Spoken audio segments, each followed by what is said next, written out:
Nageshwari पहाड़रू bauxite खनन को अंचलवासी प्रबल विरोध। 3000 लोक जिलापाल जरिया मुख्यमंत्री को देले दाबीपत्र। कोरापुट जिला नंदपुर ब्लॉक बालड़ा निकट नागेश्वरी पहाड़रू बक्साइट उत्तोलन को प्रभावित ग्रामवासी प्रबल विरोध करछंती। सरकार को निष्पत्ति को विरोध करी मंगलवार बालड़ा, बाडेल, भेजा, कुलाबीर एवं अतंडा पंचायत अंतर्गत 122 खंड ग्रामर 3000 ऊर्ध्व महिला और पुरुष एक विराट शोभायात्रा आसी जिलापाल भी कीर्ति भाषण आलोचना करी दाबीपत्र प्रदान करथिले। नंदपुर ब्लॉक बुढ़ी अंचल विकास परिषद सभापति आकाश खिल, नागेश्वरी पहाड़ बंचा अभियान सभापति विक्रम सीसा, उपाध्यक्षा तथा नंदपुर ब्लॉक अध्यक्षा सावित्री कार्तुल, कोषाध्यक्ष लव खिल, पूर्वतन जिला परिषद सदस्य प्रभात गुरुमाई, भेजा पंचायत पूर्वतन सरपंच बलभद्र सीसा प्रमुखों नेतृत्व में मंगलवार 5000 ऊर्ध्व प्रभावित ग्रामवासी जिलापाल को साक्षात करी बक्साइट खनन को विरोध करुवा कहते।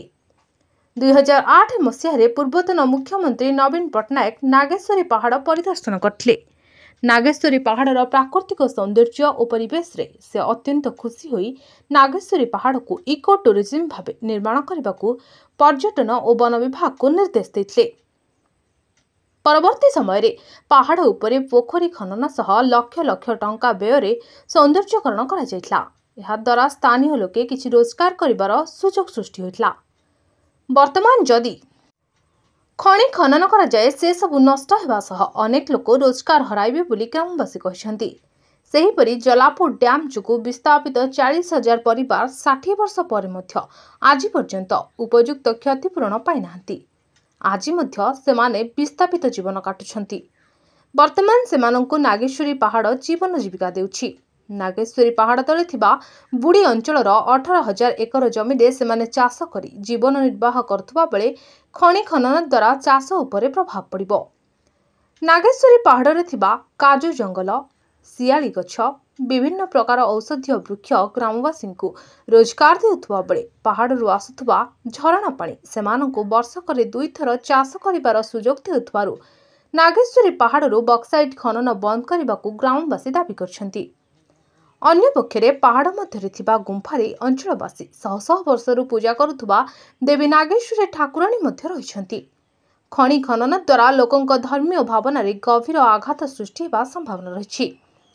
पल्ली सभा किंबा ग्राम सभा रे अनुमोदन न होई सरकारक ठारू खनि खनन पई अनुमति पाइथिबा कलिंग आलुमिना कंपनी प्रकल्प आरंभ करिबाकू प्रस्तुत हेउथबा अत्यंत दुर्भाग्यजनक बोली ग्रामवासी अभियोग करबा सह नागेश्वरी पहाड़रू बक्साइट खनन बंद करबाकू दाबी करछंती। एसपी अभिनव सोनकार एवं अतिरिक्त जिलापाल आलमणि सेठी, कोरापुट उपजिलापाल बेणुधर सवरंग उपस्थित रे जिलापाल भी कीर्ति भाषण नागेश्वरी पहाड़ बंचा अभियान कर्मकर्ता सह आलोचना करथिले। सेमानक दाबीपत्र मुख्यमंत्री निकट को पठाइबा सह नियम अनुसार खनि खनन पूर्व यथाशीघ्र जनशुणाणी करने जिलापाल प्रतिश्रुति देथिबा जଣା पड़छि।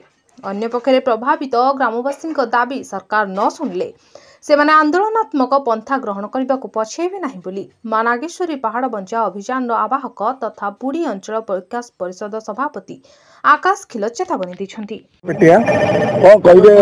जो वर्तमान जो नागेश्वरी पहाड़ सुरक्षा मंच पक्ष आज विक्षोभ प्रदर्शन कर विशेषकर जो नागेश्वर पहाड़ जो बक्साइट खनि अच्छी गोटे खनि कंपानी को दिखाई आज विरोध कर कौन कहे आज जो दुख परितापर विषय से अंचल आम 5 गोटी पंचायत लोक बसवास करूँ एवं से जंगल उपरे आम समस्ते निर्भर करूँ।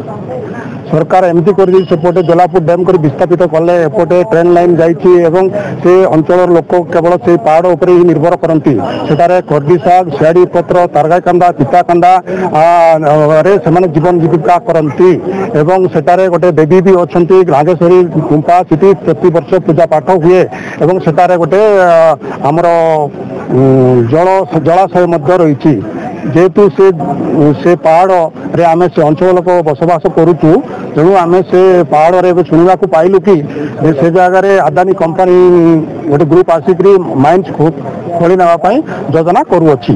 आम शुणा चाहूँ तार प्रतिवाद करने आज से अंचल समस्त लोक एटारे आसीचु जे से जगह केवल कौन खनि खनन करने को दिज्व ना।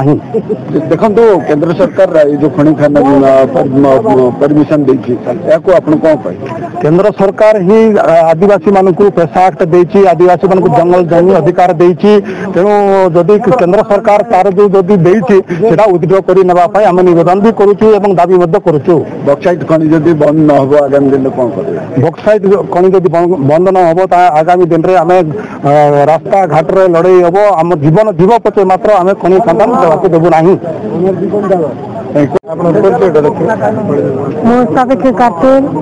चेयरपर्सन पंचायत समिति नलपुर आज आम बालडा 5 गोटी पंचायत माली पर्वत सुरक्षार केमिति रही पारिब समस्या आम 5 गोटी ग्रामवासी माने 17 दफा दाबी रही जिलापाल पाखक माननीय मुख्यमंत्री को मेमोरेंड देवाक माली पर्वत केमिति चतुर्पार्श्व जीवन जापन से समस्त आम जिलापाल पाखक खनि खनन होइल ताल कोन असुविधा बहुत असुविधा आज्ञा कौन असुविधा कारगाई खंदा अच्छी आरडी सब जीवन जीविका स्थिति सब